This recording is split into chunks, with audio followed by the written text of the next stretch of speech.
This is Too Many Words with Jamie Bedingfield. Welcome to the show. What's up, everyone? I gotta say, as my listeners and readers, you are definitely some of my favorite people. What's going on? Thanks for listening to me ramble every week. I appreciate your support. I have some fun stuff coming up to help celebrate you guys. I am going to give away a signed copy of The Highly Capable, and that contest opens on Friday and goes until the end of the month. Tune in at the end of the show. There will be details going into how you can enter to win. And so tonight I have Rachel Thompson on the show. I'm super excited to have her on. Rachel Thompson is a personal inspiration of mine on many different fronts. She is the best-selling author of 4 books. Her 2 most recent books are Broken Pieces and Broken Places, and those are both nonfiction books of prose that confronts really hard-hitting topics. Sexual abuse, suicide, love, and healing in words that they just stay with you for a while. They're gorgeous books. And I first met Rachel in 2010 when I was first stepping out into the circus of the publishing world for the very first time. And she stood out of the masses as somebody that I could listen to and trust and that knew her shit. And she definitely does. She took me under her wing and she taught me so much and continues to. And she's also actually who originally led me to my publisher, Book Trope. And I think most importantly, by seeing her come out and share all these private, scary things has helped me to feel the courage to do the same. And I'm gonna tell her that in a little bit. Her work has appeared in anthologies. She has articles that regularly appear in the Huffington Post and so many more. And she comes out and says, yes, it's hard work and I barely sleep and that's what it takes. And I love that. I love hearing that. And I love hearing about how somebody else, just pushes it to the max so much. So, well, exciting guest. And so she will come on in a little bit. Did you know that April is Natural Poetry Month? It is, in fact. And you can go to poets.org to find out different ways to celebrate National Poetry Month, and it's cool. That is one thing that I just I love about the community of creatives. It's like an onion. You can just go through it so much, and there's all these cool little pockets and to explore. And the internet is a really, it is opened up so many of that. You've got people who have book groups online and, people who share booktubers on YouTube, talk about books, and it's awesome. And it's such a vibrant community. But yeah, so if you go to poets.org, there is a cool list, 30 ways to celebrate National Poetry Month. And there's pretty cool things that, you can learn more about poets and poetry events in your state, start a poetry reading group, sign up for a poem a day, and read a poem each morning. I'm actually doing that. It's pretty awesome. I highly recommend it. So, yeah. When I think of poetry, I think of roots and the sky and the air, and I often talk about how characters are the heart of the story. Having a strong idea of who your characters are is in my opinion, the best way to build the foundation of the story. I feel poetry is the life force of literature. Words strung together mean something. There are endless possible combinations, and it's awesome. I'm saying this now, and I'm picturing like sparkly fairy dust in the sky. So good stuff. I'm actually going to read a poem to you today, and it's one of my favorite poems of all times, and it's Birches by Robert Frost. And I know it's a lot of people's favorite, but with good reason. And it was one of the very first poems that I read as a kid. moving up from Shel Silverstein. And I love it. So here it goes. Birches by Robert Frost. When I see birches bend to the left and right across the lines of straighter, darker trees, I like to think some boy's been swinging them. But swinging doesn't bend them to stay as ice storms do. Often you must have them loaded with an ice and sunny winter morning. After a rain, they click upon themselves as the breeze rises and turn many colors. As the stir cracks and crazes their enamel, soon the sun's warmth makes them shed crystal shells, shattering and avalanching on the snow crust. Such heaps of broken glass to sweep away. You'd think the inner dome of heaven had fallen. They are dragged to the withered bracken by the load, and they seem to not break, though once they are bowed for so low, for long, they never right themselves. You may see their trunks arching in the woods, years afterwards, trailing their leaves on the ground, like girls on hands and knees that throw their hair before them over their heads to dry in the sun. But I was going to say, when truth broke in, with all her matter of fact about the ice storm, I should prefer to have some boy bend them as he went out in to fetch the cows. Some boy too far from town to learn baseball, whose only play was what he found himself, summer or winter, and could play alone. One by one he subdued his father's trees by riding them down over and over again, until he took the stiffness out of them, and not one but hung limp. Not one was left for him to conquer. He learned all there was to learn about not launching out too soon, and so not carrying the tree away. Clear to the ground, he always kept his poise, to the top branches, climbing carefully with the same pains you use to fill a cup, up to the brim and even above the brim. Then he flung outward, feet first, with a swish, kicking his way down through the air to the ground. So I was once myself a swinger of birches, and so I dream of going back to be.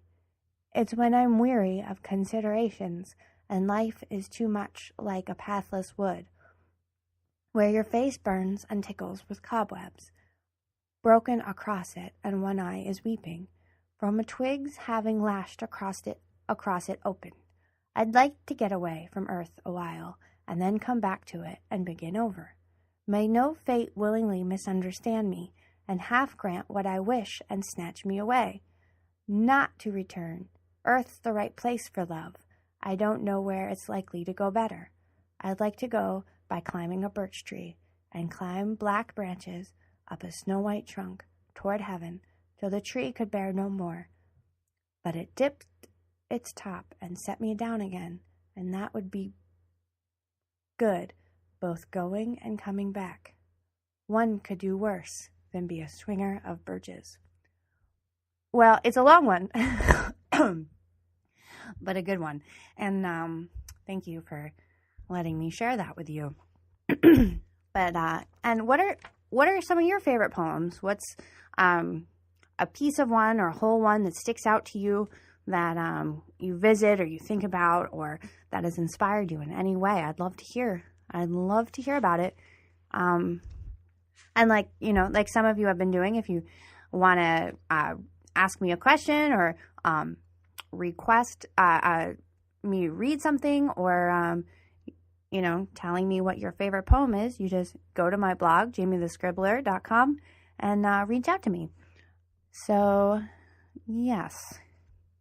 Before I go on to talk to you all about what I wanted to share with you this week, I wanted to answer a question from a listener. I've started, or I guess the show has has been getting some questions and comments in, and I'm having fun with that. I love hearing what you guys think.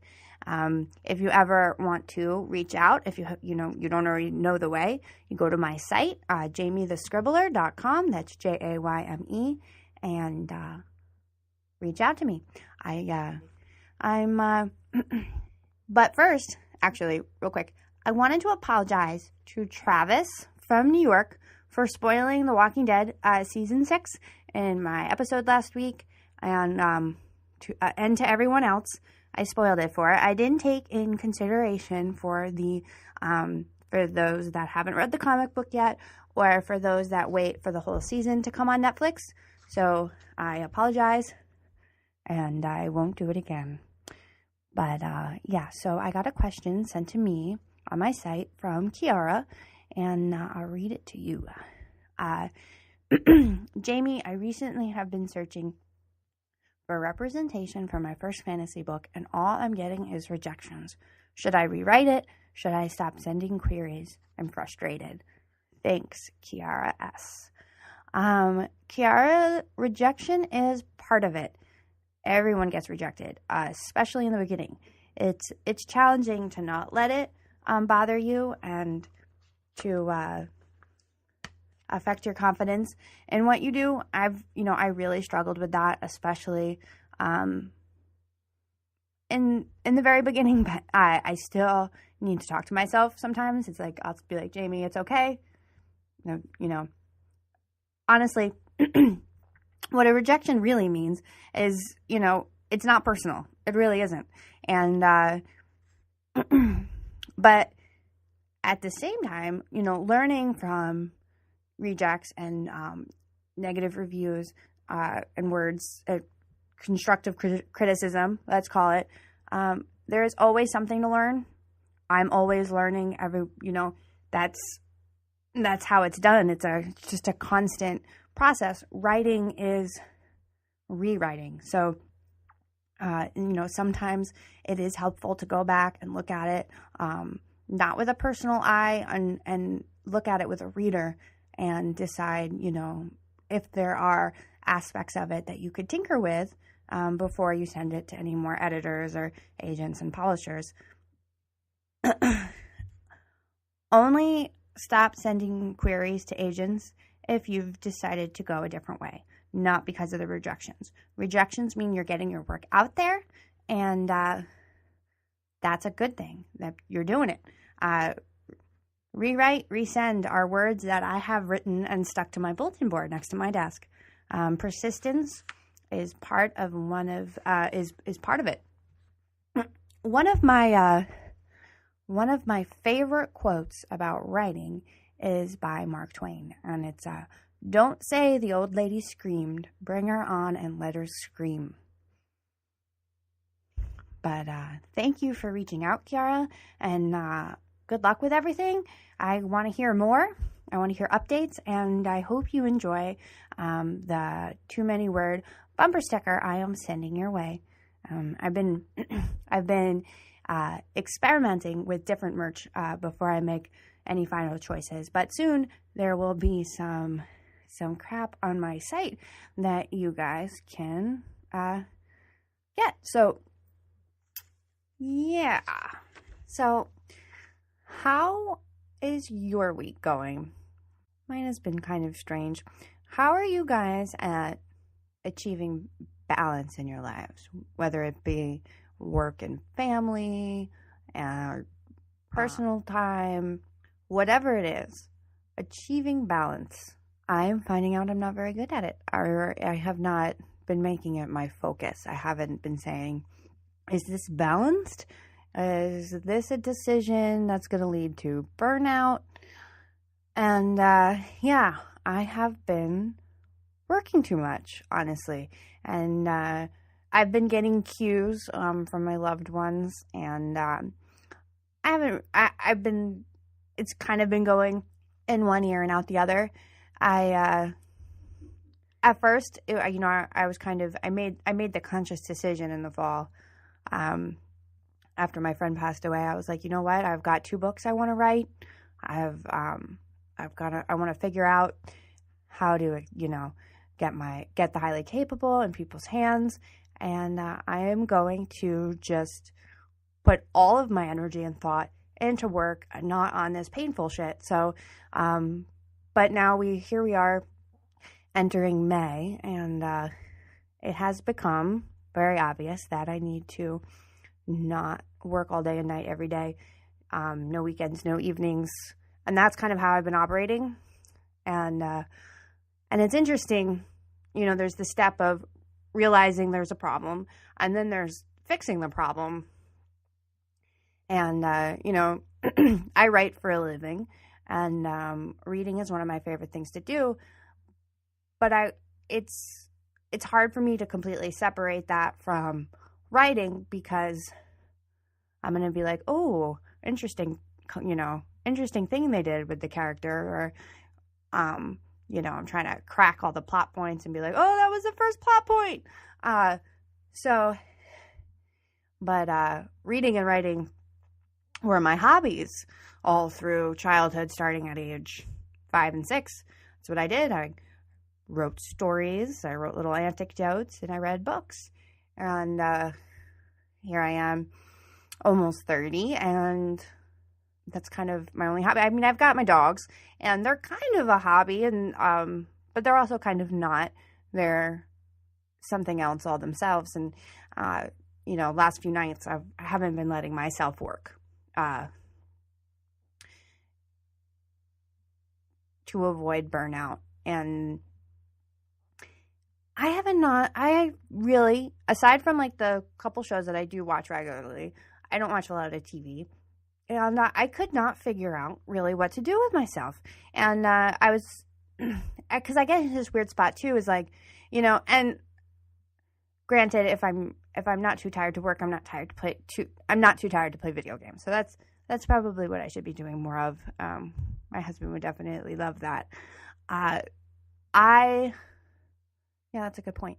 But yeah. And part of it is I don't like making decisions, so I'll like talk myself out of something before I do it. I'll be like, and I've been drawing too, and just for fun, nothing I would share. But yeah, so it's just interesting, like hobbies and time. There's downtime is important, and it doesn't come naturally to me. Not at all. But looks like I'm going on and on here. But yeah, and tattoos is another thing that's kind of a hobby, and it's an interest that's separate from the book world. And but also, there's only so much. I'm continuing work on my shoulder tattoo, and then it's going to turn into a sleeve, and I'm really excited. I'm going to go to my next tattoo appointment in a couple of weeks. I've been thinking a lot about strength lately. What does it mean to have strength? It can mean a lot of different things. There's physical strength, there's mental strength, there's and I don't know if I'd call this mental strength, but there's I guess getting through really tough shit and staying, I'm going to say staying together, but I mean, like, you're able to just get through shit and keep going and not let it, there's feeling issues, and there's, getting, pushed down by them and feeling the weight of some emotional shit that's, heavy and probably, on paper unfair. What does strength mean to you? I'd love to hear your thoughts. When I think of strong people, my guest tonight, Rachel, she's somebody that pops in my head. And, the fact is, the world that we live in, there is a lot of really tough, hard shit in it. And I think the more that we're open and we talk about it, the better it is. Awareness is important. And, there's famous warriors all throughout history. And, I've also been thinking about warriors at the same time as strength. With the books that I'm working on, I've got, some of these characters that, Ruby, her life is extremely hard, and she has all these obstacles that she needs to get around. And it's important to her that she's not a shitty person on the other side of it, so, as a symptom of the shit that's been thrown her way. And honestly, a lot of my characters are around that. And there's this fantasy book that the big project that I mentioned last couple weeks ago. I've been doing a lot of research on different things, and one of which is warriors throughout history. And it's pretty cool to read about all these individuals that stand out over the course of many, many years. There's one that was interesting that I read about was Count Roland, and he was a great French warrior and a medieval folk hero who was immortalized in a poem called the Song of Roland. And can you imagine being immortalized in a poem? It's a pretty cool concept. But yeah, I mean, there's all throughout history, all present. That's what stands out to us when we watch movies, when we read stories, are these people that stand out, and they say, they do something remarkable, or they beat all these odds. And that's true strength, I think, is when you're able to rise up and do something different. And then as far as like present day media is concerned, I'm obsessed with the 100. I love it. I love it. I love it. This last week was like the best hour of television that I've experienced. And don't worry, no spoilers. I will say, though, my favorite character on that show is Octavia. And if you haven't seen the show, I suggest that you do. But Octavia is just a kick-ass character, and she has had an incredibly hard life and had things, so much shit stacked against her, and continue. And she has such a fighter spirit and such a loyal heart, and it's some cool shit. And on the badass heroine note, hey Rachel, welcome to the show. Thank you, Jamie. I'm glad to be here. I'm super stoked to have you on. I was telling my listeners earlier how you inspire me, and have since 2010, 2011, somewhere around there. Since the third grade, my focus has been writing stories. But when my very first book came out onto the e-bookshelf, I realized how clueless I was about the whole thing. And you stood out as somebody that knew what they were talking about. And thank you. Oh my gosh, that's so nice. I appreciate that. Thanks.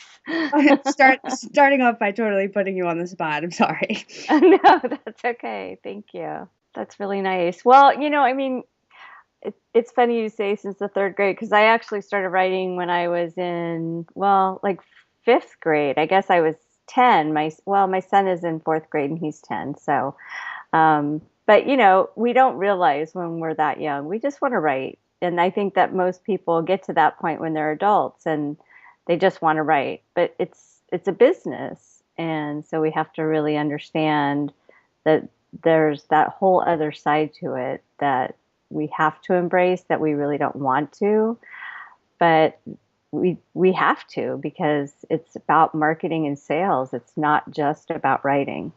It's so true. And that's kind of, and it especially was for me a hard thing to overcome. Some days I'm still overcoming it, but it is so true. It is a business, and and in the sea of advice out there, your words always stand out. I mean, first of all, they're fun to read, which adds to it, because some of it, some of the stuff you read, at least for me, it's so dry that it loses my focus. But like, you get me laughing, and like, you call people out for being lazy, and I'm like, yes. I do. I don't really hold a lot back, but I think part of it too is that maybe it's because I'm a parent, and it's like my kids are lazy, and the other part of it too is that I want it to be relatable and practical, because I think a lot of the the stuff you read is very pie in the sky, philosophical, general and vague. And that isn't very helpful when you're sitting there and going, okay, but how do I do that? What's step one? What's step two? And since I've been there myself, that's what I like to be able to know how to do. So that's what I share. So I'm very practical about it. And I mean, let's face it, that my first book was called A Walk in the Snark. So, I mean, come on. I mean, that's definitely going to come out. So, and some people don't like the way that I come across. And so they're clearly not my demographic. Oh, well. Well, that is always something that I have to tell myself too when I haven't been digested well. It's like, okay, well, they're not my target audience. Exactly. Well, then that's just not going to work for them, and so they're, move on. Yeah, exactly. But having you come out and saying all that stuff, it's so nice as as it's like a beacon of like, okay, like, and you're open about how hard you work too, which Mm-hmm. is like, as I'm like, reaching my limit on some days, and like I see, I don't know, maybe a month ago you tweeted something out about it was something about persistence. I was like, yes, persistence. Mm-hmm. Mm-hmm. Yeah, I mean, it really isn't. I mean, well, I was in sales for a very long time. I was a pharma rep for 17 years. Well, I did pharma, I did marketing, I did advertising, I worked in the home office. I did the whole sort of, corporate drone thing. And what I learned being a salesperson is that, calling on doctors, you can see the same doctor every week or 2 weeks for 2 or 3 years, and they still won't know your name. And you can't really take anything personally. People have bad days. Their patients might be, someone they've known for 30 years might be in the hospital and die. And you go in and you see them and you're like, so I'd like to talk to you today about my product, blah, blah, blah. And, that's the last thing that they want to hear.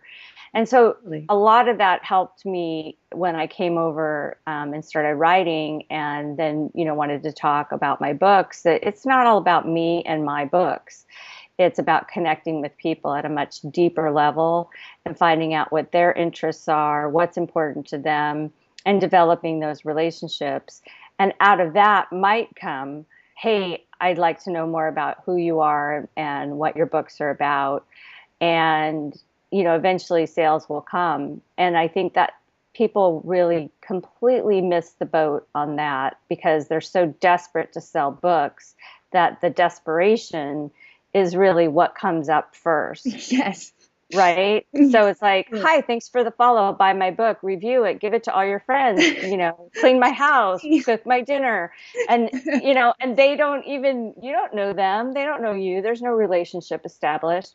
So relationship marketing really is the biggest lesson that I learned being a sales rep, working in the home office, establishing those relationships and understanding so much more about people at that kind of a level, at a much deeper level, and how to connect. And so that's really what I brought over with me when I started my own business, which is Bad Redhead Media, and what I teach clients and working with other authors in all the different capacities that I do, as well as my, selling my own work. Well, and it's awesome. And this is actually something that I've wanted to ask you for a while is what made you make the jump from being in pharma and then going to starting your own company and writing books? Well, I hated it. I just, we were just talking about this tonight. One of the things I did as part of my advocacy platform is I write books about surviving childhood sexual abuse. And those are my two most popular books is Broken Pieces and Broken Places. And I'm working on Broken People now. And what our topic tonight, every Tuesday, I started Sex Abuse Chat about 3 years ago. And we have a weekly topic, and my co-host is Bobby Parrish, and she's also a survivor as well as a licensed marriage and family therapist. And so we set a topic every week, and tonight's topic was learned helplessness. And that's very common among survivors of really any kind of trauma, but particularly sexual trauma. And what it means is that you basically get into that mindset. Not all survivors have this, but a lot of them do, where you feel like you're stuck in something and you don't know how to work your way out. And I feel like that was something that I had in pharma, where I felt stuck in a job that I absolutely hated. The money was really good. I had 6 weeks of vacation. I had a car totally covered, paid for, and insurance. A lot of benefits, right, came with it. But I hated the job itself, and I felt like I was stuck in it. And I probably liked it maybe for the first 5 years, and then, the home office experience was interesting, but again, it just wasn't for me. I was not a corporate drone. And then I moved back out to the field, and it got me back out to California. I was living back in New Jersey, which hated it. Sorry, no offense, but no, I'm taken. I had no idea you were living in Jersey. Yeah, Jersey. I'm from New Jersey. Whereabouts were you living? Well, the home office was in Summit. And then there was a satellite office in East Hanover. And then I lived in an area called Bedminster, which was like horse country, because any of the areas that were, as you get closer to New York, were super expensive. So I couldn't afford to live there. So I lived there for about 4 years. So, I mean, it was great to live in an area where I just by myself moved across the country. No family. I wasn't married or anything. So it was great to sort of have that adventure. Yeah. But, so I did that whole thing, and then moved back to California and moved to Southern California. I grew up in Northern California. So anyway, sorry, I'm kind of getting off track here, but I totally interrupted you there in the middle. No, that's okay. So I did that for another probably 7 or 8 years. And then I just really felt stuck, and I hated it. And I actually went into a depression. I had my daughter and completely freaked out about being away from her, and went into postpartum and anxiety. And I just hated being away from her. And the writing thing was really nipping at my heels. And I finally just said, I can't do this anymore. I just absolutely cannot live this life and be miserable. And my husband at the time, we just divorced actually last year, which is fine. We were both ready to go our separate ways. We're still good friends. Said, fine, we'll just make it happen. We'll figure out a way. And so it was difficult financially to live in Orange County, which is very expensive. Yeah, like legendary. Expensive. And it really didn't work out very well at all. His business took a major hit, the economy and all that. But I was able to start writing and learning about the publishing industry and blogging. And I worked on a number of accounts, really just volunteering with some various other, author like collectives and programs, just to learn the publishing business, started writing professionally, getting some paid gigs. And then I was able to spend time with my daughter. So really, it was a concerted effort on my part to just make a huge change, because I needed to do that for my own well-being and to just get out of what I was doing, because I felt so stuck and unhappy. Well, and that's a thing, feeling stuck and being in a situation where you feel like you can't get out of. So taking charge of it like that, I mean, that's pretty key. Yeah, I mean, it was necessary, I think, because financially, we definitely took a hit. I had saved quite a bit, having worked for the company for so long. I worked for Novartis Pharmaceuticals. So, we had some savings, and that helped, of course. But definitely.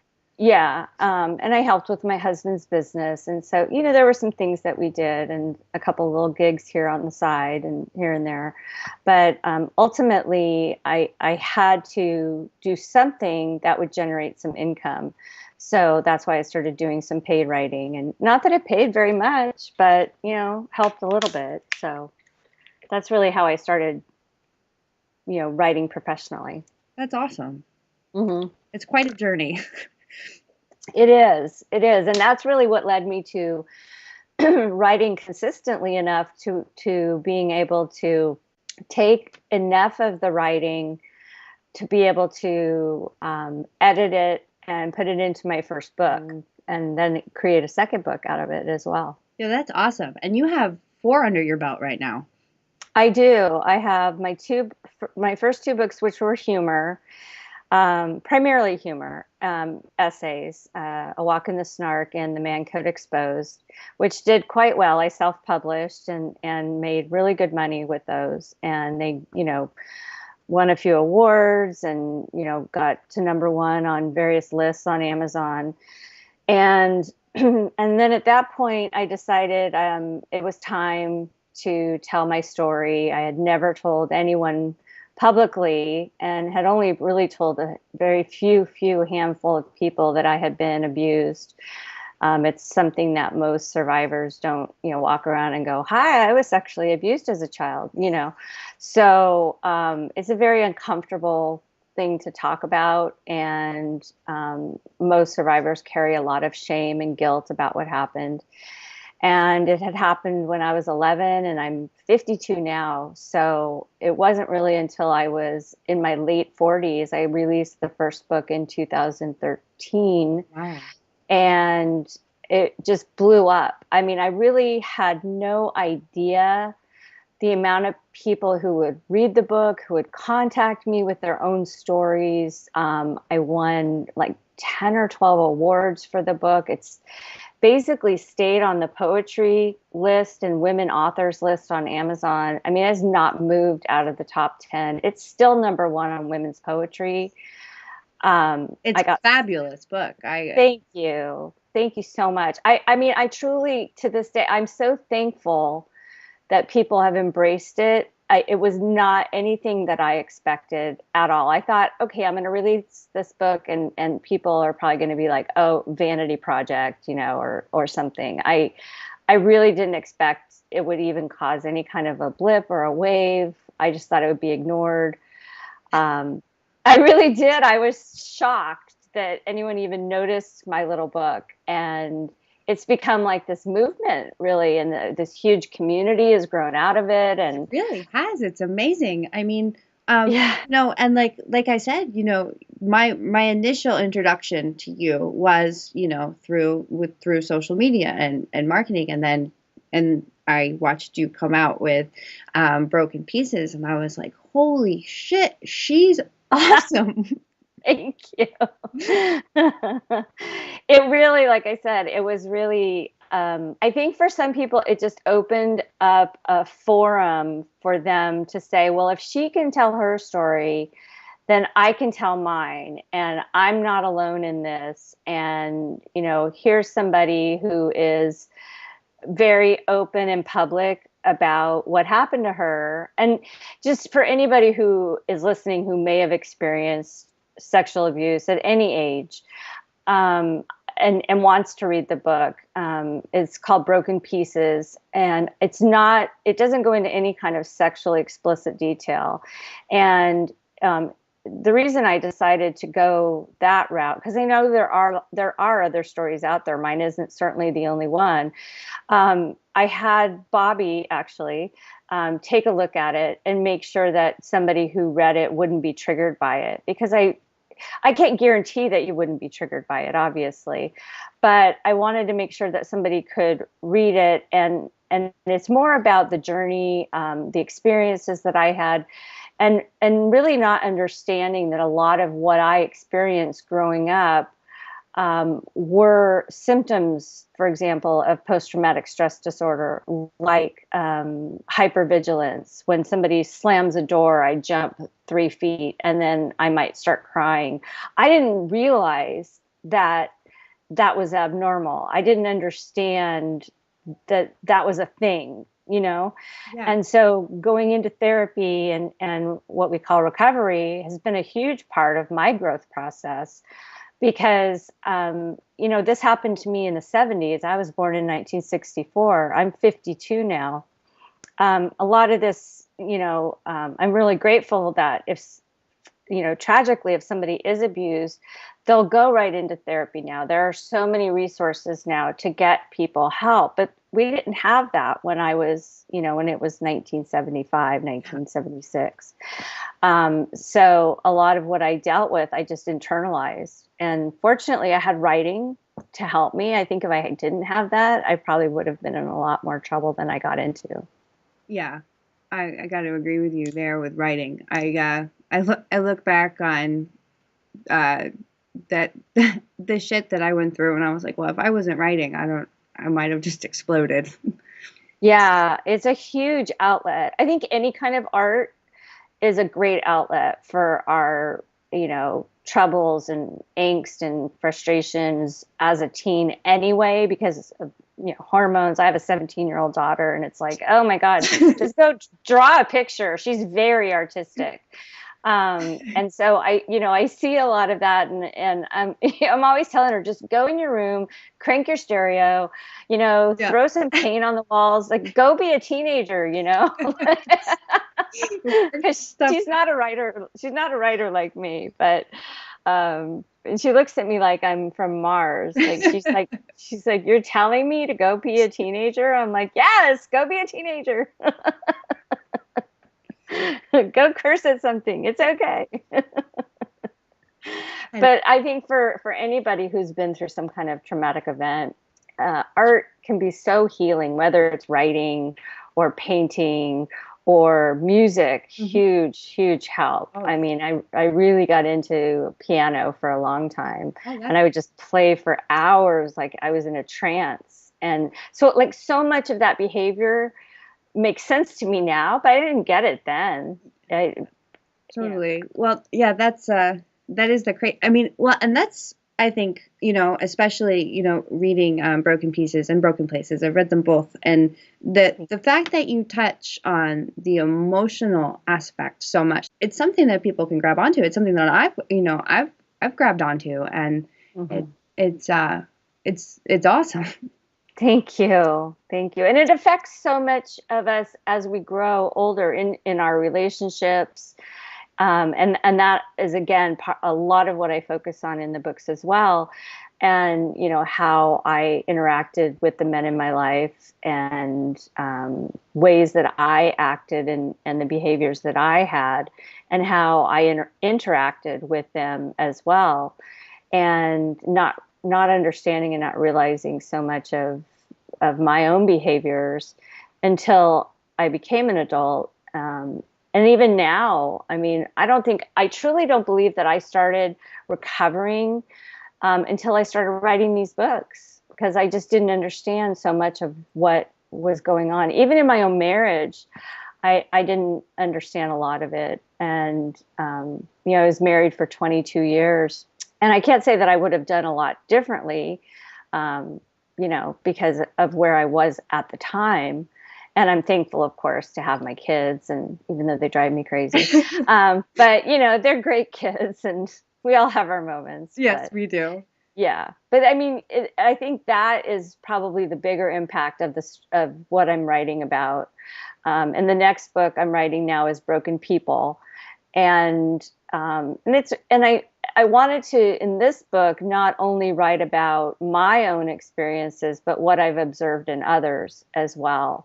So it'll still be, of course, about, you know, my, you know, own path, but maybe a little bit more focusing on the recovery aspect as opposed to just the trauma. Oh, wow. Yeah.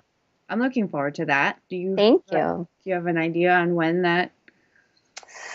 You know, I really started, you know, I had a burst of writing energy around the new year. And then I've been so incredibly swamped with my business. And then I'm also running the Gravity imprint, which is with Book Trope. Yeah. And Yeah, and we have, gosh, we had 20 books come out this year. So this past year, That's I should say. awesome. I know, it's insane.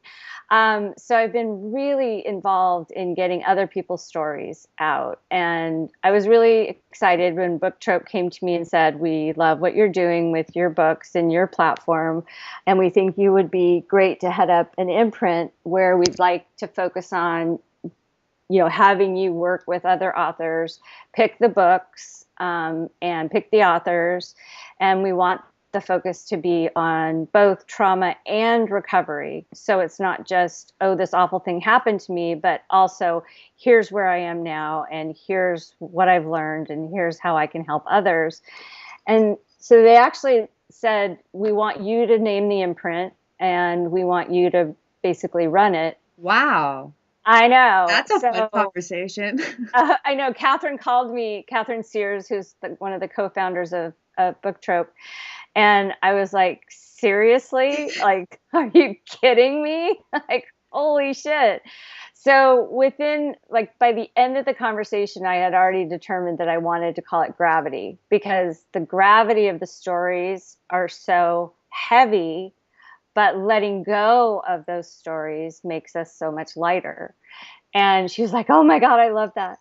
Yeah, so, that's awesome. I know. So we got Andy, who's one of the other co-founders, who does all the graphic design, to create I wanted a really cool, simple logo, and he created a beautiful graphic for us. And so we have all this different stories are fiction or nonfiction. We accept both, just no YA, because I feel like the stories are very, heavy. And I really don't want to, a lot of the stories happen when we were very young, and they're not all sexual abuse. We have stories about bipolar. We have stories about hate crimes. We have stories focused on, gays, and one story is about having seizures, epilepsy. One is on recovering from cancer and autoimmune disorders. I mean, it really runs the gamut of any kind of trauma. So the stories are just all so amazing. What these people, what my authors have experienced or observed in others. One gal writes about the sexual abuse that her mother experienced and how it affected her as a growing up, being a child of a mother who experienced that, but she fictionalized it. And then Lindsay Fisher wrote an amazing memoir called The House on Sunset about surviving domestic abuse, really severe domestic abuse. And she's now a speaker, and she goes all around the country talking to women about how she recovered and how they can also. She's very inspirational. I mean, the stories are just, they give you shivers. They're so beautifully written. So I've really been focusing on that. So, and then I also did the 30-day marketing challenge for Bad Redhead Media. So that's coming. I'm working on the second draft right now. Yeah. Well, so you're just cranking on all ends. I know. It's a bit exhausting because I have like 15 full-time clients for my business. So, before anything else, I work on all my client business, and of course, family. So it's family and clients. And then when I have time, even if it's 15 minutes here or 20 minutes there, then I'm looking at the draft of my book, or I'm, writing out a new poem, or, and then I still do some professional writing. I'm writing for Indie Reader and Huffington Post and Feminine Collective and Good Men Project. And I've been struggling with finding balance in my own life at the moment. And I haven't been, there's been an area where I could improve, because I've been focused so much on work that I've been kind of, I've been slacking in the family department.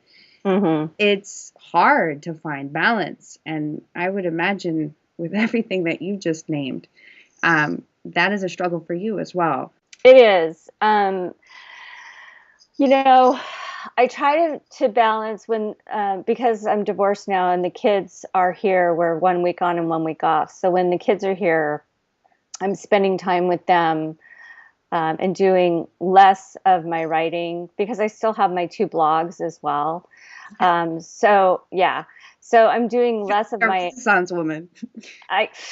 It's crazy. But I try to just, focus on being with them, and doing things with them, of course, in the evenings. Um, During the day, they're in school. So that's obviously a priority. Eating healthy and exercising and doing all that kind of stuff has to come first. And I also suffer from migraines, and you and I've talked about that. Yes, So it's important that I get regular sleep, that I'm, not existing solely on caffeine and things like that. I have to pay attention to my diet and regular sleep and my exercise, because if I don't do those things, I won't be functional. It's just not an option. Yeah, it is important that you take that time for yourself. And my boyfriend's really good about saying, okay, it's 10 o'clock, computer closed, go take a bath, like go take a half hour for yourself because you need quiet time. He's really, really good about that because I'll just keep working. That's good. Yeah, because I've been doing that lately where I've actually, like, I look back on the last couple of months just this weekend and I was like, I worked almost every night, like into like midnight, and every weekend it's like, no wonder I'm like crying every 5 minutes. Yeah, you have to take time for yourself. I mean, it's hard, but sometimes it's like, okay, I'm really good at taking naps. Are you? I suck at it. Yeah, because it's like, okay, give me a pillow and a cozy blanket and my cat, and I'm out. I'm good. I'm out for a good, 45 minutes to an hour. And then you're refreshed. And I do a lot of, I tell myself stories a lot in my head as I'm falling asleep. I do this at night. I've always done this ever since I was a little girl. And then sometimes it's a good way for your brain to, it's like a creative way for you to pre-think or pre-write some things. And then you'll go back and you're like, okay, wait, what? It's like you're in the shower and you can't remember, right? It's like, that's when you come up with your best ideas. It's kind of the same thing, but at least then you're giving yourself some downtime. So even if you don't sleep, my dad taught me this a long time ago. It's good to give yourself that downtime. If you haven't fallen asleep in 20 minutes, then just get up. But you can't be on your phone. You just have to give yourself 20 minutes of quiet time during the day.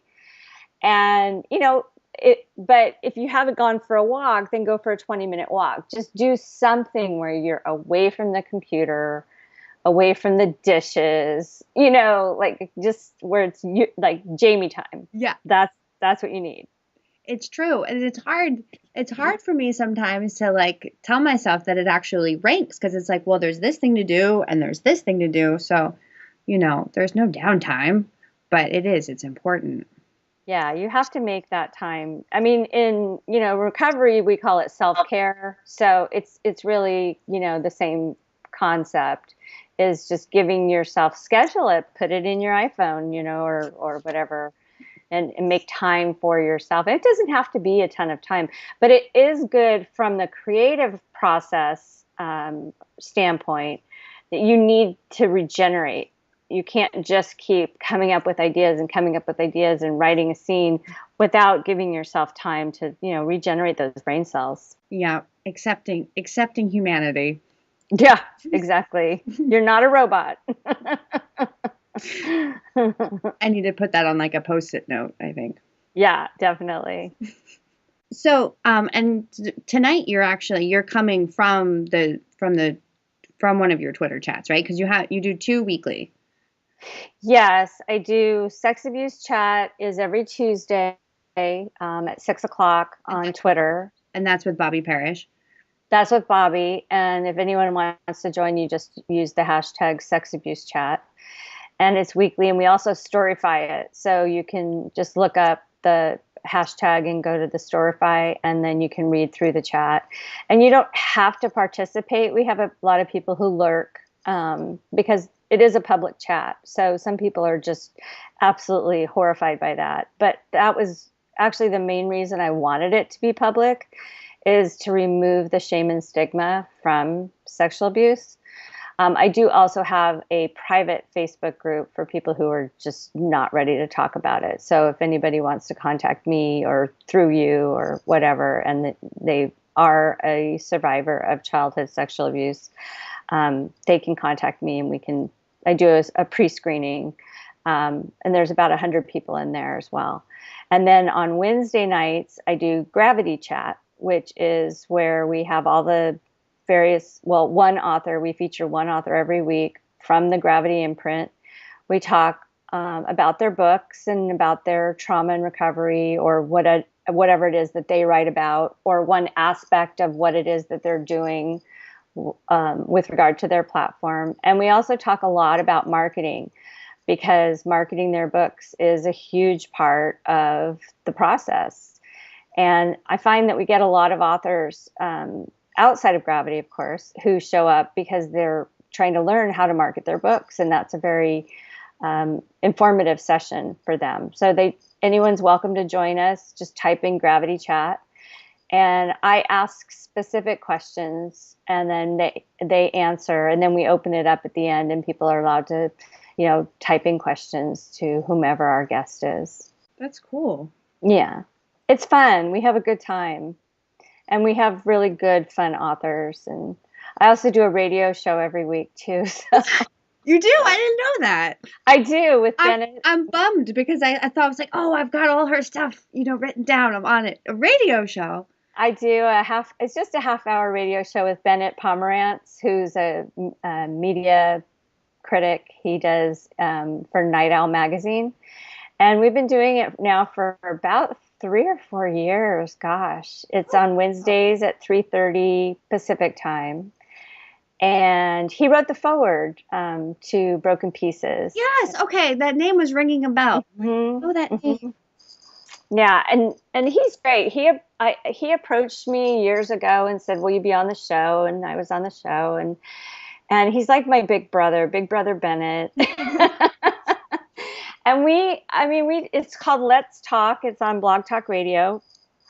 And we just basically, it's very casual. We have all kinds of different people on. We've had, we don't only just have authors on, and it's not to promote books. We're pretty clear about that. It's really just to talk about, issues. We've had people talking about, cancer. We had one blind guy on who was being discriminated against for wanting to go to chiropractic school.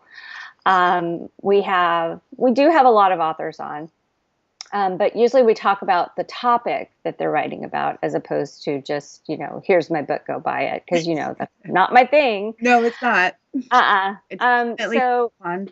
Yeah. So like tomorrow we do have one of my authors on tomorrow, Christy Lynn Abram.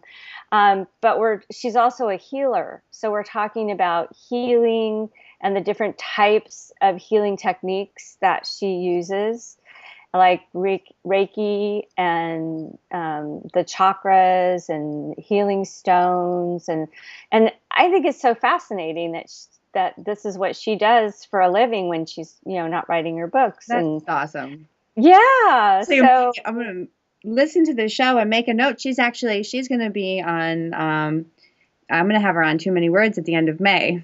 Oh, wonderful. Yeah. If you go to my Facebook wall, my personal wall, and then I also will share it on my author page tomorrow as well, you can, there's the link, and you can listen in or listen to the archive, because we post that as well. Awesome. I definitely will. I'm excited. Put it on my calendar right now. Yeah, she's great. And she wrote Little Miss Somebody, which is based on her own experiences growing up, and hers is about being sexually abused. And she's African American, and she talks about how in the urban community, sexual abuse is not talked about. I mean, is absolutely not discussed. It's a big deal for her to have written this book. Most of her family will no longer speak to her. So it was a big deal for her to write this, even though she fictionalized it. So it's been a tough journey for her. Oh, wow. Mm-hmm. Well, it just, there's so much crazy, hard shit out there. And when people come out and they talk about what they've been through. It's really it's a way it builds bridges that, even when people aren't necessarily, feel ready to share yet, it certainly it helps them not feel out in the middle of nowhere. Yeah. It's hard to come out and talk about hard things and personal things, and doing that is just it's really important. It is. And I found that the more I talk about it, and I found this especially to be true with regard to once Broken Pieces came out. And then I did a lot of interviews and blog posts and blog tours, and I put out a press release, and I just got a lot of people were interested about it, and it became easier. And then the second book came out, and then Book Trope signed me, and then the Gravity imprint, and it just basically has become part of my identity online, of course, and in real life. And so it gets easier for me to talk about it. I think as other people become part of the community that I've created. I mean, I say I created it. I don't really like saying that, actually, because I feel like the people who have become part of the community created it. They've invited other people. They've brought other people in, and it's just grown exponentially. It becomes easier for everybody to talk about it because we've all got each other's backs at this point. Totally. And you know what it is? It's a beautiful thing. And, paying attention to you and a lot of the other authors, in the Gravity imprint, they're on my feed, and, it's inspiring to me. And recently, doing this show that I've been doing, I find myself saying things more, talking about my anxiety, talking about, my childhood, and you guys are out there, and I feel that, like, they're doing it. They're being honest about, they're being open. I can do it too. And it's some cool shit. It is. It is. And I think there are so many people out there, I think the majority of people in life, I mean, I wrote this, I think it was in Broken Places. It could be in Broken People. I'm not sure. It all sort of merges together at one point. Totally. Yeah. Where I said, we're all just a little bit fucked up, right? And everybody has something. There's not one person out there that's quote unquote perfect. And even if they are, perfection is boring. So, they can go sit in the corner and talk to themselves. But, everybody's got something, right? We've all got a little touch of anxiety or depression or OCD or ADD or something. Everybody, there's a label for something. That doesn't mean you have to wear that on your forehead or that you're disabled in some way. I don't believe that I'm disabled because I had this experience or because I have anxiety or because I'm depressed or, any of that stuff. These are things that I have that are the fallout from what happened. But I'm writing this article now, actually. One of the things we're doing in the Gravity imprint is we're doing a blog swap for the next, I don't know what it is, 10 weeks or something. So we're all writing for each other and guest blogging. Oh, awesome. And so Hannah HM Writes, it's HM Jones Writes is her hashtag, and it's Hannah Jones. She goes by HM Jones. She wrote the fabulous novel called Monochrome. Yes. Oh my God. One of my most favorite books. I love all our books, but have you read it? It's great. Yeah. Well, actually, yeah. So, HM, she was the very first guest on the show. Oh my gosh. She's amazing. Her writing is just, it's poetry. She's so talented. I can't even tell you. Okay. So anyway, she and I are trading this week. So she wrote this gorgeous post for me. So you'll have to come read it at rachelandtheoc.com. I'll be posting it on Thursday. And so I'm writing a post for her.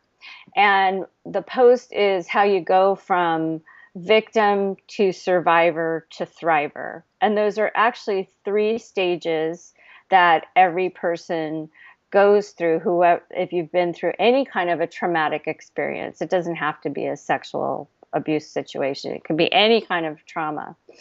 And it's where you are in the process. So you can go back and forth between the stages depending on, whether you're triggered by something or whatever. But we all go through those stages, and we have good days and we have bad days. And they give examples. I read this article and I referenced the article, of course. And then I give my own personal examples of where I've been in those various stages. But I think that we can all achieve thriving. And that's where I feel I am right now, successfully working, being a mother. I don't own my home, but I rent it at this point. But, I make my payments, I pay my taxes, I'm living the life basically. Yeah. And some people never get past that victim stage where they just feel like they need everybody to pay attention to them all the time. They need to be like, woe is me. And they can't move past that. And I'm not saying that's a bad thing. That's just where they are at that moment. And then there's other people who are in the survivor stage, which is they're past the victim stage. But they're not quite to the thriving stage. They're just getting by day. And that's okay too. So, I think what I hope for anybody who's in these types of stages is, compassion. I see a lot of people going, oh, don't be a victim, just get over it, move on.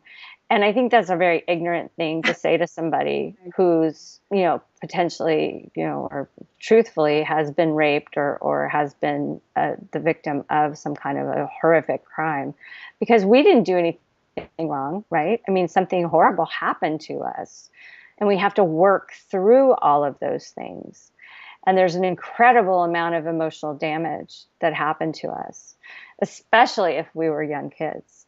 So I think that we have to treat these people with much more compassion and knowledge and education. And that is the biggest goal, I think, out of everything that I do, is to help educate and inform.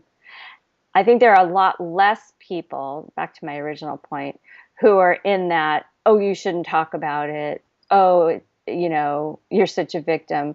I think many more people are open to hearing our stories now and understanding that our stories matter and need to be told. So it's okay to talk about the fact that you have anxiety, or that, Hannah has had postpartum depression and is still struggling with a mood disorder. A lot of this is genetic. It's not your fault. It's not my fault. My daughter has anxiety. It's not her fault that she has that. She just has it, and we deal with it. And the community that, of Gravity, the more that people come out and that they talk about it, the more that, that compassion and that education is there. And with trauma, there is so many emotions and things that come with it, that it's hard to even know that those are things that, are natural to feel, because of all the confusion and, not.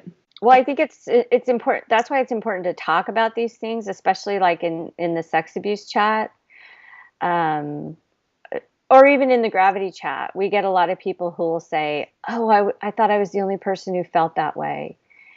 And that's when it's so gratifying to say, no, you're not alone. And I don't mean for that to sound cliche, but when somebody says that, it's just like the whole world opens up for them.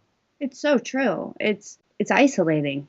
And so to hear other people come out and talk about it, it has a hope of taking down some of those walls. Yeah, absolutely. And that's the biggest thing about telling our stories. And I think that's maybe why initially my book resonated with so many people, was how honest. And but that's just who I am. And maybe that's also part of why when I talk about marketing and, calling people out for being lazy and things like that. I mean, that's just who I am. I'm just really honest about things. I'm not trying to be disrespectful or rude, but when people say things like on Facebook about, well, I just don't understand Pinterest. Well, like, did you Google it? My constant reply is, well, Google that shit. I mean, and I'm half joking because I do understand that I have an expertise and I've used a lot of these channels for years. And so I understand them quite a bit more than if you just Googled an article. Like, okay, yes, I get that. But for basic stuff, you can Google it. Like today, I got a couple questions from my 30-day marketing challenge. Hootsuite's really confusing. I can't figure it out.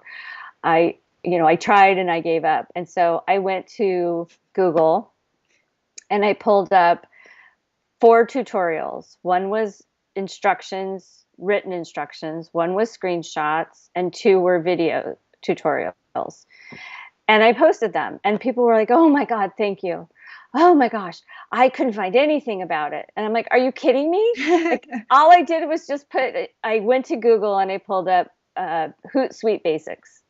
And it was the top 4 things. Now I looked at each one to make sure that they weren't like stupid and were actually helpful, right? And then one of them I said, don't even bother start looking at this one till 5 minutes in. But then 5 minutes on, the last 5 minutes were very helpful. But it really took me all of 2 minutes to do that. So I do feel, that it's a lot of it has to do with laziness more than anything else, because it really only took me 2 minutes. So it can't be that a time issue. It is more laziness than anything else.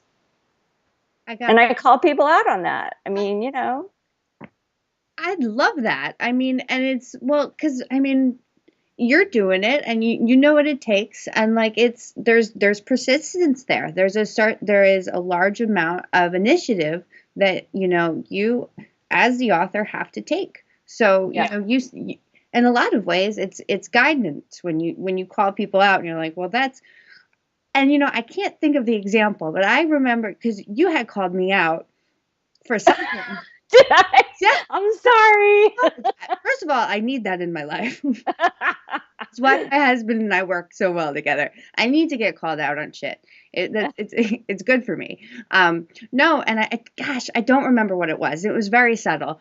But I wasn't blogging. And you're like, what are you doing? Why are you not blogging? Yeah. You got to blog. Yes, it's true. And now I have a much healthier relationship with my blog. Oh, that's good.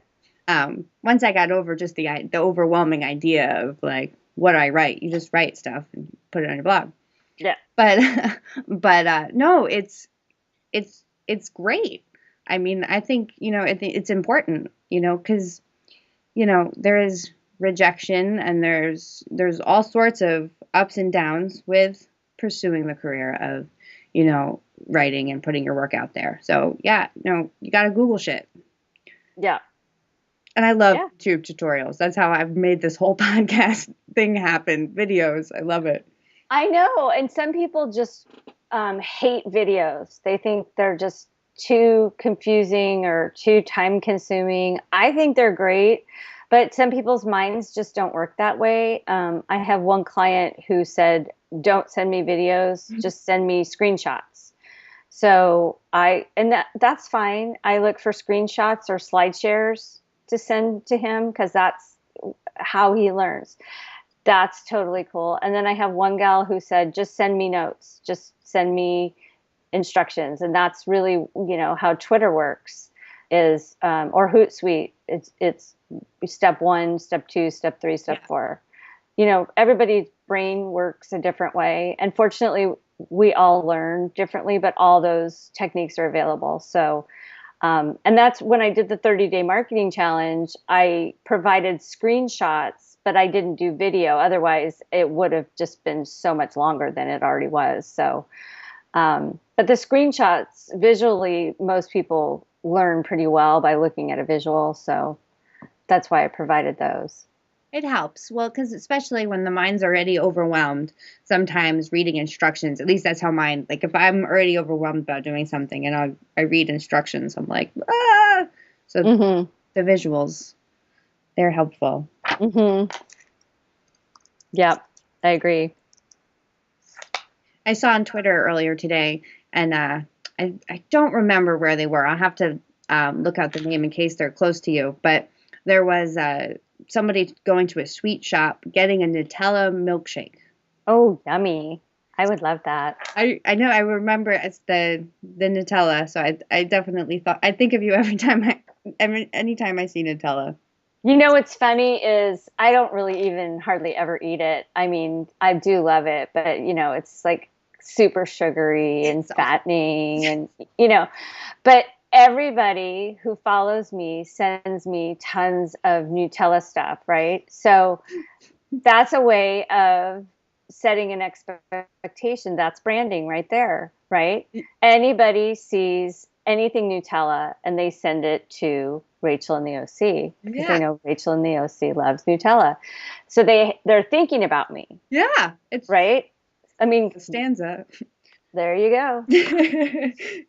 That's awesome. I don't eat Nutella very often either because it is absolutely terrible for you. But I went through it when I was like 9 months pregnant with my son. And I would just slather Nutella all over croissants and pop them in the oven. It was awesome. Oh my gosh. That just sounds amazing. Regretted the decision after every time, but yeah. That's awesome. Yeah, when I was pregnant with my daughter, I had been a vegetarian for about 5 years. I still would have eggs and dairy, but no meat whatsoever. And when I got pregnant with her, she's now almost 17. I had to have bacon. I mean, there was just no getting around it. That's funny. Bacon and root beer. Not usually together, but not like, dipped in it or anything. So, and what are her two favorite foods? Bacon and root beer. It's weird. It is so, that's funny because like I'm actually, I was, especially before I got pregnant, just a huge meat eater. Then I got pregnant with my daughter and I was eating jalapeno peppers. I didn't like spicy food before either. I was eating jalapeno peppers like apples and I could not touch meat. And now she's 8 years old, but she could really do without meat. Isn't that interesting? It's so, yeah. I don't know really how that stuff works, but there's definitely some stuff going on there. Yeah, definitely. That's fascinating.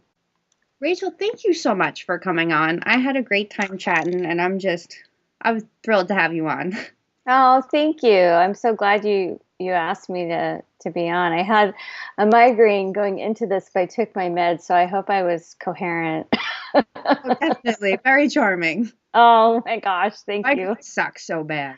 Oh gosh. I've had them for, let's see, I would say 25 years now. I mean, I had a few growing up, but they got really bad in my late 20s. And like I said, I'm 52 now. So people keep telling me that, once I hit menopause, they'll lessen. So I'm hoping that happens.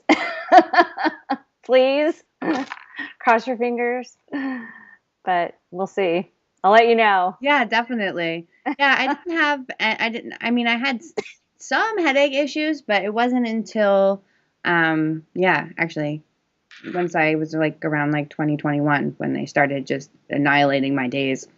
Yeah. I mean, I'm on a good schedule and I actually get Botox around my temples and the sides of my ears and down in my neck. I never heard of that being a treatment. That helps? Yeah, it's actually an approved treatment with Botox, and it helps so much. And it's covered by insurance even because it is an approved treatment.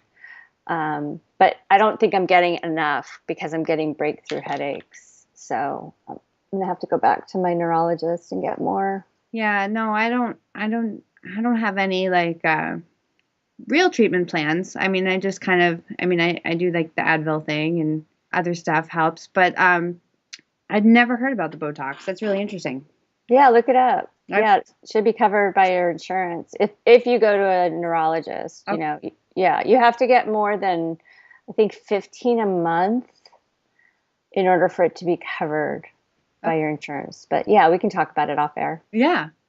It's interesting. Yeah. Well, now, where can people find you and all your awesome stuff? Well, for my author stuff, just Rachel in the OC, and the OC stands for Orange County because I lived there for almost 20 years, although I'm no longer there. So rachelintheoc.com. I'm on Twitter, Facebook, Google+, Pinterest. It's all Rachel in the OC. And then I know I'm forgetting something, Instagram, Snapchat, just everything is Rachel in the OC. My Bad Redhead Media is Bad Redhead because of the red hair, media.com. And you can find all of my blog articles on the articles tab. And then you can find me, same thing, on Twitter, Facebook, Google+, Pinterest, all under Bad Redhead Media. Excuse me. And all my books are on Amazon under Rachel Thompson. And I think that's it. You can find me on Huffington Post writing about social media and book marketing and branding. Indie Reader. Feminine Collective. Feminine Collective, yes. In fact, if you want a sneak peek at Broken People, that's the only place you're going to find my Broken People stuff. Really? Yeah. Mm-hmm. Is that I've written 3 or 4, I think 4 pieces for them, and 2 of them made it into their anthology. So if you want to go over to the Feminine Collective site, or just go to Feminine Collective on Amazon, 2 of my pieces are in their anthology, and those are going into Broken People. That's awesome. Yeah. That's exciting. I'll look for that. Yeah. I'm going to have a piece appear in the Feminine Collective at the end of the month. So I'm pretty excited. Oh, good. Yeah, I love their site, and Julie Anderson and Marla Carlton are amazing. They're just wonderful, wonderful people. They seem awesome. I'm pretty excited. They're great. They're really great. And then let's see, where else? Goodman Project. I have a few pieces out there. And I think that's primarily most of the places I work for. I need to get back into writing for Huffington. Indie Reader usually posts my stuff over there as well. So I have a pretty good presence online. Yeah. You can find me. Just Google me. You'll find me. Look for the redhead. Well, awesome. Thank you, Rachel. Thank you. Have a good and check out the Gravity imprint. Just go to gravityimprint.com and you'll find all of the fabulous books there as well. And then Gravity Chat, which is every Wednesday night. Yeah, Sex Abuse Chat on Tuesdays and Gravity Chat on Wednesdays, all on Twitter. Awesome. Well, yeah. Have a great night. Thank you so much. Thanks, Jamie. Hey, guys. It was awesome having Rachel Thompson on the show. And that pretty much does it for this week. Before I get into my usual plugins, there is the giveaway I want to give you guys the info at. So if you want to get a chance to win a signed paperback of The Highly Capable, go to my site, jamiethescribbler.com. That's JAYMETHESCRIBBLER.com and click on my contest tab, or go to my Facebook page to enter to win a signed copy. And book 2 is coming out soon, so it's a good time to read up on The Highly Capable. You need to subscribe to the show on iTunes and Stitcher. And if you like what I'm doing here, let me know and leave a review. You can follow the show on Twitter at Too Many Words Pod. Follow me on Twitter at MeBettingfield.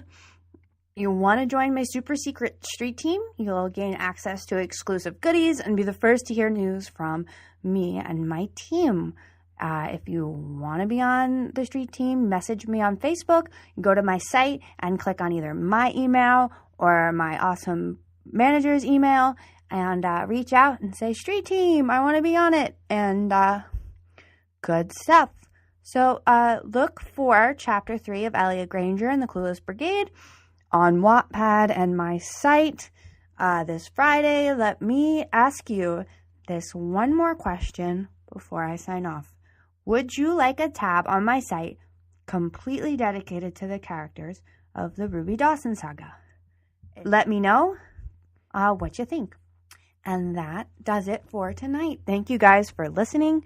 You're awesome, and I'll talk to you next week.